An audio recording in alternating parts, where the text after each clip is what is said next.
मुझे ऐसा लगता है। ड्रीम है, ड्रीम चेंज इंस्पायर।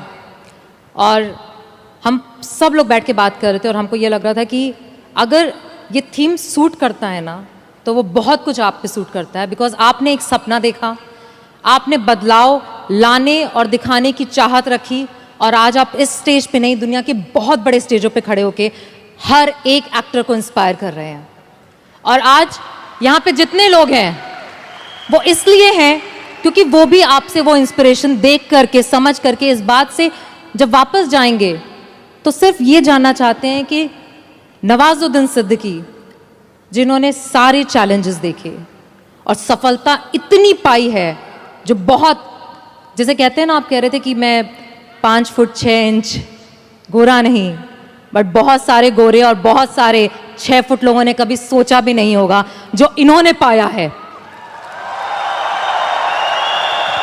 एंड तो ऐसे बहुत सारे यहाँ पे बैठे हैं जिन्हें अपने ऊपर डाउट है, जिन्हें ऐसा लगता है कि मैं कर पाऊंगा क्या, जिन्हें ऐसा लगता है कि शायद मुझ में अब उस बात की एबिलिटी नहीं है, या मुझ में कुछ है नहीं, मैं कम हूँ। और हम जब स्टेज पे आते हैं तो हमें देख करके लोगों को ऐसा लगता है, आपको देख के आज लोगों को ऐसा लगता है कि इसने तो कर लिया, मैं नहीं कर पाऊंगा। तो ऐसे लोगों को आप क्या कहना चाहेंगे? उसने वो कर लिया जो उसको करना था, है ना।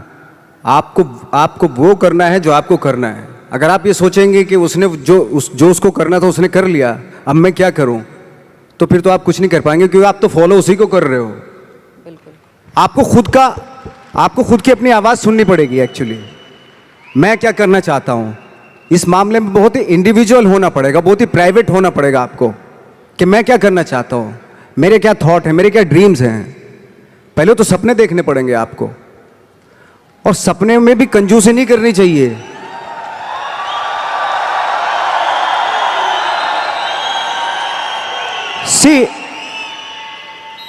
सपने, कभी कभी आप सपने देखते हैं, ऐसा लगता है कि यार ये तो पॉसिबल नहीं है, लेकिन पता है जो सपने देखते हैं वो पॉसिबल हैं, वो एग्जीक्यूट हो सकते हैं। पहले सपने तो देखना शुरू कीजिए। तो कहते ना, गांधी जी का था ना, एक कोटेशन था कि वो सपने वो होते हैं जो आपको सोने नहीं देते, दिन में भी हैं, वो उस तरह का था ना कि APJ अब्दुल कलाम ने कहा था कि dreams are not those which you see when you sleep, but dreams are those which does not allow you to sleep. Exactly. तो मैंने खुद ने देखा है कि एज एन एक्टर, मैं तो अपने एज एन एक्टर ही बात करूंगा, मैं जब रात में सो रहा हूं और मुझे ड्रीम आया कि मैं एक रोल ऐसा कर रहा हूं, कुछ अजीब सी बॉडी लैंग्वेज है, अजीब सी उसका डायलॉग डिलीवरी है, और अजीब सही मतलब, और सुबह उठा के थोड़ा थोड़ा याद रह गया मुझे कुछ ऐसा। लेकिन बार बार, कई बार जब वो सपने देखे मैंने, तो अजीब सा ही कुछ था, और जो मेरे बूते के बाहर की चीज थी, वो ऐसा सपना था, वो ऐसा कुछ मैं परफॉर्मेंस वाइज देख रहा था। कुछ जैसे कभी कभी आप कुछ फिल्में देखते हैं, कुछ इंस्पायर हो जाते हैं कि कुछ परफॉर्मेंसेस से इंस्पायर हुए, और मैं उस परफॉर्मेंस के काबिल भी, मतलब उसके आसपास भी नहीं था मैं। तो मैंने सोचा यार ये इम्पॉसिबल, ये तो मैं कर ही नहीं सकता। और जब मैं उठ के करना शुरू किया, मैंने जो मैंने सपना देखा था वो एग्जीक्यूट करने की कोशिश की, तो बहुत ही भोंडापन सा हो रहा था उसमें, बहुत ही अजीब सा लग रहा था। मैं खुद ही घबरा गया अपने आप से, मैं क्या कर रहा हूं। बट बार बार उसी चीज को, जो मैंने सपना देखा था, उसी को बार बार एग्जीक्यूट करने की कोशिश करता रहा। बाद में after long time I realized कि मैं उसके जैसा करने लगा हूं, मतलब जो मैंने सपना देखा था। बिल्कुल। कभी कभी आपने देखा होगा, ये भी एक सपना ही था यार, मैं उड़ जाता हूं चलो आज, है ना। सपना, ये फैंटेसी थी। कभी सोचा होगा कि किसी ने, कोई सोच भी नहीं सकता था, वो भी एक सपना ही था ना। आज लोग चले जाते हैं ना, एक दूसरी कंट्री से उड़ के चले जाते हैं, ये भी सपना ही था, किसी का सपना ही रहा। ये सारे सपने थे एक्चुअली, जो आज एग्जीक्यूट हो रहे हैं, कुछ सालों के बाद एग्जीक्यूट हो रहे हैं, हजारों सालों के बाद एग्जीक्यूट होते होते चले गए। तो सपना देखना जरूरी है, और एब्सर्ड सा सपना देखना और भी जरूरी होता है। सपना कैसा भी देखना जरूरी होता है। क्यों? क्योंकि उसमें पॉसिबिलिटी होती है। जितना एब्सर्ड सा, अजीब सा सपना देखेंगे, आई थिंक उस पे जब आप फोकस करेंगे ना, तो आई थिंक वो बहुत ही खूबसूरत चीज, बहुत खूबसूरत चीज होती है वो। साधारण सपना देख लिया तो ठीक है, सुख के, वो तो कोई भी देख लेता है साधारण सपना। मैं कहता हूं असाधारण सपना देखना चाहिए, क्योंकि सपना, असाधारण सपना वो तभी आएगा जब आप असाधारण सोच के होंगे।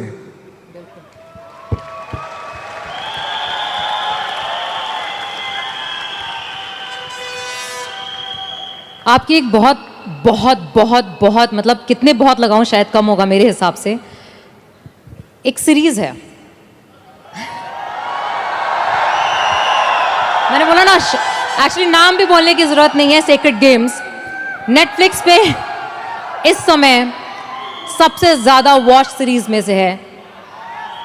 अब मुझे पता है कि I was travelling at that time, और मुझे जब सीजन 2 रिलीज हुआ ना, तो इतना वेट करी थी कि कंट्रोल नहीं हुआ। मैंने सारे डाउनलोड करके फ्लाइट में, पूरी फ्लाइट में बैठ के कंटिन्यूस देखा। और पूरी सीरीज में मैंने सिर्फ एक चीज, ये मेरा ऑब्जर्वेशन है, मेरा थॉट प्रोसेस है, देखा कि आपने बहुत शिद्दत से काम किया। चाहे उस कैरेक्टर में इतने ट्विस्ट थे, इतने ट्विस्ट, आपने हर चीज को जब किया। हमारे बिजनेस में हम कहते हैं कि बहुत कुछ ना, जब लाइफ में हमको आता है और हमें करना पड़ता है ना, तो कई बार हम बहुत कंफ्यूज हो जाते हैं। हम समझ में आता है कि इतनी सारी चीजें एक साथ कैसे करेंगे। एक कैरेक्टर को जब आप करते हैं एज एन एक्टर, और आपको इतने मॉड्यूलेशन करने पड़ते हैं, जैसे हमें बिजनेस में एसोसिएशन करनी पड़ती है, प्रॉस्पेक्टिंग करनी पड़ती है, क्लोजिंग करनी पड़ती है, लाइन अप करना पड़ता है, बहुत कुछ करना पड़ता है। तो आपको कभी थकावट नहीं फील होती? आपको नहीं लगता कि यार मतलब मैं नवाज कहाँ चला गया, मैं एक्टर हो गया? थकावट उस काम से होती है जिसका शौक आपको नहीं होता। मुझे 365 दिन मैं रग रग में होता है, वो उनके ब्लड में होता है। वो जो भी आप काम करें, वो काम आपके वाकई ब्लड में होना बहुत जरूरी है। उसके लिए मैडनेस होना बहुत जरूरी है। आई थिंक यहां बैठे 10,000 लोगों के दिल में भी कुछ मैडनेस है।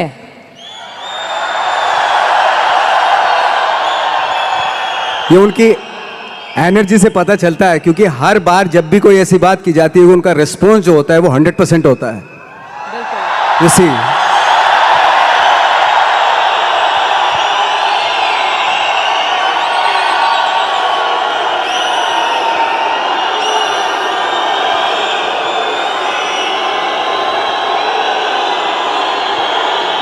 It's really wonderful energy, I'm telling you.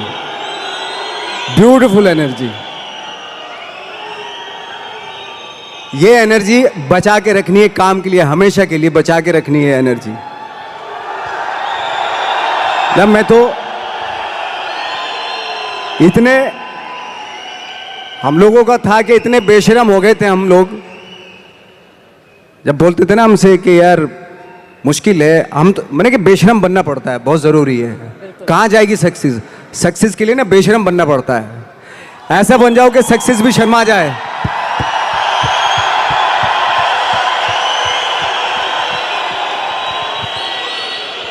वो जब हम चैलेंज करते थे, कितने साल में, 10 साल में, 20 साल में, 30 साल में, 40 साल में, कितने साल में मिलेगी सक्सेस? हम तो रेडी थे। मैं 40 साल तक भी स्ट्रगल करता रहता अगर नहीं मिलता मुझे। मेरे अंदर तो वो पैशन था।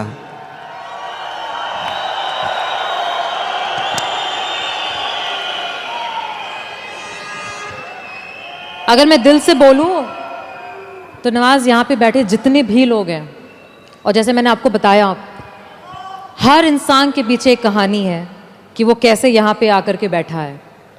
और पैसे, परिवार, हर तरीके की, लोगों के कहने की, बोलने की, हर तरह के चैलेंज जो सोच सकते हैं, मैं गुजरी हूँ, ये गुजर रहे हैं। और आज जब आप यहाँ पे हो, तो आप इनसे वो एक क्या बात बोलना चाहोगे जिसको वो यहाँ से जब जाएं तो बोले नवाजुद्दीन सिद्दीकी ने कहा था और उन्होंने कहा था, इसलिए मैं करके दिखाऊंगा। मैंने जब बिजनेस शुरू किया था नवाज, आज से 8 साल पहले, तो मेरा बेटा उस समय 5 साल का था और मैं सुबह से लेकर रात तक काम करती थी। और कई बार ऐसा होता था कि जब रात में घर पहुंचती थी तो वो सो रहा होता था और सुबह उठ के सिर्फ उसको स्कूल छोड़ती थी, सिर्फ आधा घंटा। और बहुत सारे लोगों ने बोला था, बहुत सारे लोगों ने, तू कैसी माँ है, तू ऐसे कैसे कर सकती है, तू इतना इतना पैसे के पीछे इतना पागल है कि मतलब। और ना ही मुझे यहाँ पे बैठे बहुत सारी लड़कियों को, बहुत सारे लोगों को परिवार वाले ऐसा बोलते हैं, एहसास दिलाते हैं कि तुम्हारी जिम्मेदारी ज़्यादा बड़ी है तुम्हारे सपनों से। बट आज 13 साल का मेरा बेटा है, आज उसको जो चाहिए ना उसको बोलना नहीं पड़ता, उसको ऑटोमेटिकली मिल जाता है, क्योंकि वो 8 साल में ना सिर्फ मैंने सपनों को फॉलो किया। और यहाँ पे बैठे जितने लोग हैं ना उस चीज़ को करने से इतना डरते हैं, जो आपने इतनी खूबसूरत बात बोली कि अगर हर चीज़ जो चाहोगे वो इसलिए दे दोगे क्योंकि तुम भागना चाहते हो, एग्जैक्टली, बिल्कुल, तुम छोड़ देना चाहते हो अपने पैशन को, बहाना है ये। एब्सोल्युटली। यही जैसे आप बता रही हैं कि मेरी एक फ्रेंड हैं, उनका जब, यही जैसे आप बता रही हैं कि मेरी एक फ्रेंड हैं, उनका जब बच्चा जिद करता था, मामा मुझे बैट चाहिए, क्रिकेट का बैट चाहिए, तो वो माँ पता क्या बोलती थी कि जाके पूछ क्या कितने का है। तो जाता था, बाजार जाता था, वो पूछ कर कितने का बैट है, उसने बोला 300 रुपये का बैट है।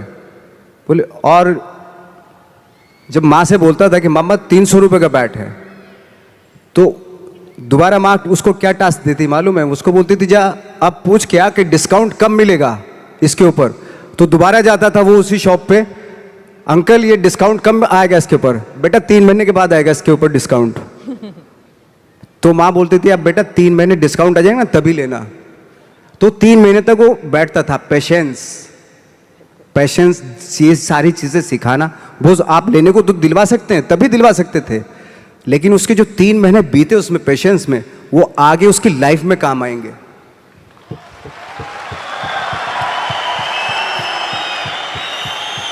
वो कहते हैं ना कि सक्सेस जब मिल जाती है और बहुत पैसा आ जाता है आपके पास, तो अपने बच्चों के शौक पूरे करने लगते हैं आप। जब वो बड़े होते हैं ना बच्चे, उनको करने की क्या ज़रूरत है, हमारे तो शौक पूरे हो गए, हमारे बाप तो रख के गया, सब कुछ है, पूरा एम्पायर रख के गया हमारे लिए, हमें करने की क्या ज़रूरत है। तो उस तरह के हो जाते हैं वो बच्चे। जब तक उनको एहसास कराना बहुत ज़रूरी है कि इसलिए आपने देखा होगा बहुत सारे हमारे यहाँ स्टार हैं, तो उनके जो बच्चे हैं उनको बना बनाए सारी चीज़ें मिल जाती है। कभी कभार ऐसा भी होता है, एक आध एग्जाम्पल बता रहा हूँ मैं जनरली नहीं बता रहा हूँ। आजकल तो खैर माँ बाप जो है बहुत समझदार हो गए हैं, वो अपने बच्चों को, चाहे वो स्टार हो चाहे आप हो हम हो, कि अपने बच्चों को कैसे पालना है, तो वो बहुत समझ से पालते हैं आज की डेट में। जैसे बहुत बड़े स्टार थे हॉलीवुड के, तो उनका बेटा बहुत बिगड़ा हुआ था, शायद बहुत सारे लोग नाम भी जानते होंगे, बहुत बिगड़ेल बच्चा था। तो कई बार उसने कुछ गाड़ियाँ भी बड़ी रैश चलाता था ऐसे ऐसे, और एक बार जेल में चला गया वो। तो जब वापस आया तो बोले पापा आपने मुझे मतलब मेरी बेल नहीं करवाई। तो पापा ने बोला कि यार ऐसा है, और उसने जो सारी प्रॉपर्टी है अपनी ट्रस्ट के नाम कर दी, जो स्टार था उसने। तो उसने बोला कि ना तो आपने मेरी बेल करवाई और सारी प्रॉपर्टी जो है आपने ट्रस्ट के नाम कर दी, मैं आपका बच्चा नहीं हूं क्या। तो उसने बोला कि अगर तेरे को मैंने नाम दिया है, अगर तू काबिल होगा ना इसी नाम से सब कुछ कर लेगा। अगर मैं सोच के तुझे पैसा दूंगा क्योंकि तू काबिल नहीं है, मैं जितना भी पैसा तुझे दूंगा ना वो भी बर्बाद कर देगा। तो अगर काबिल होगा तो अब खुद ही क्रिएट कर लेगा सारी चीजें।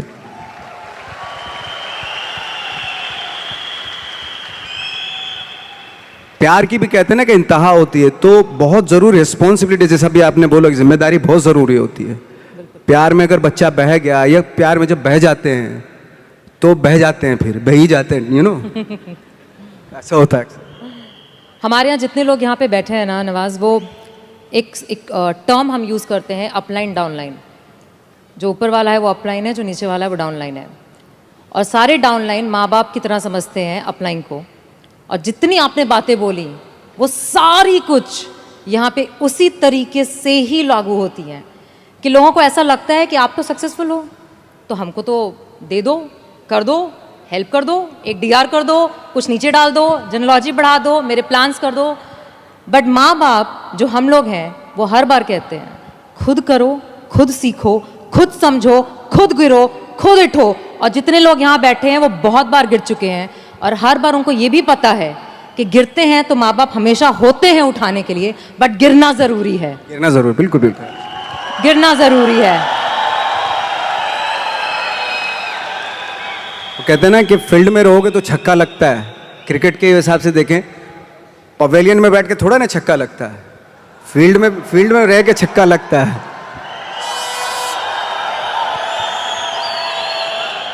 एक बहुत ही खूबसूरत मूवी में काम किया था जो वन ऑफ माय, मतलब जिन्होंने बिजनेस में मुझे पाला पोसा बड़ा किया है, उनकी फेवरेट है the mountain man. The mountain man, mountain माझी, द माउंटेन माझी। हाँ, एंड उन्होंने हमेशा उस कहानी को बहुत बहुत सुनाया है हम सबको। और उसमें आपका एक डायलॉग है। हाँ, उसमें डायलॉग मैं बता देता हूँ आपको, लेकिन यहाँ पे कुछ और लागू होता है। जैसे उसमें है, जब तक तोड़ेंगे नहीं तब तक छोड़ेंगे नहीं। लेकिन यहाँ चूंकि टीम है पूरी, तो आप सब टीम का फर्ज बनता है उस डायलॉग को इस तरीके से बोले, जब तक जोड़ेंगे नहीं तब तक छोड़ेंगे नहीं।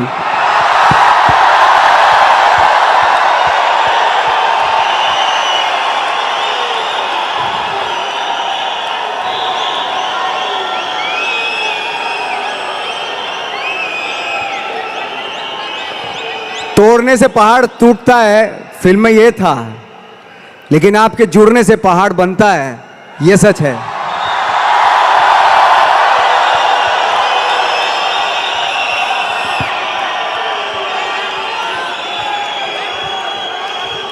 जितना जुड़ के रहेंगे उतना अच्छा है। जुड़ने से ही चीजें। आपके बहुत सारी लाइनें ऐसी हैं जो हमारे बिजनेस में और हमको बहुत मोटिवेट करती हैं। और आपने बहुत खूबसूरती से एक बोला, और एक और है, भगवान भरोसे मत बैठिए। हाँ, एक बहुत अच्छा डायलॉग है वाकई। थैंक यू सो मच, आपने याद दिलाया। एक डायलॉग है, ये जो बातें मैंने जितनी भी की, मैंने शायद इसलिए की क्योंकि मेरा वो थॉट है, और उस थॉट का सार है जो माझी पिक्चर में था कि भगवान के भरोसे मत बैठिए, क्या पता भगवान हमरे भरोसे बैठा हो।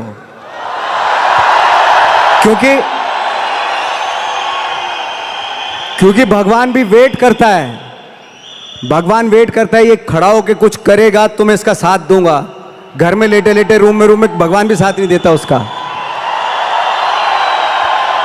जब आप पक्का इरादा करते हैं और घर से निकलते हैं, सोचते हैं कि वाकई कुछ करना है, तभी भगवान साथ देता है। जो घर में घुसे रहते हैं उनका भगवान कभी साथ नहीं देता। गैंग्स ऑफ वासेपुर को एक डायलॉग की फरमाइश आई है, तो मैं आपके सामने कर देता हूं। हालांकि वो डायलॉग पता नहीं, आई डोंट नो क्यों लोगों को बड़ा अच्छा लगता है, मुझे कभी भी उसमें मजा नहीं आया फ्रेंकली स्पीकिंग, लेकिन मैं सुनाता हूं। बाप का, दादा का, भाई का, सबका बदला लेगा रे तेरा Faisal. Thank you very much. ऐसे ही ये एनर्जी बनी रहे, ऐसे शाइन करते रहे आप, और उसी एनर्जी के साथ आगे जो सपने देखे हैं वो पूरा होते रहे आपके। लेकिन वो तभी पॉसिबल होगा जब आप सब मिलके आप अपने सपनों को पूरा करेंगे। Thank you so much.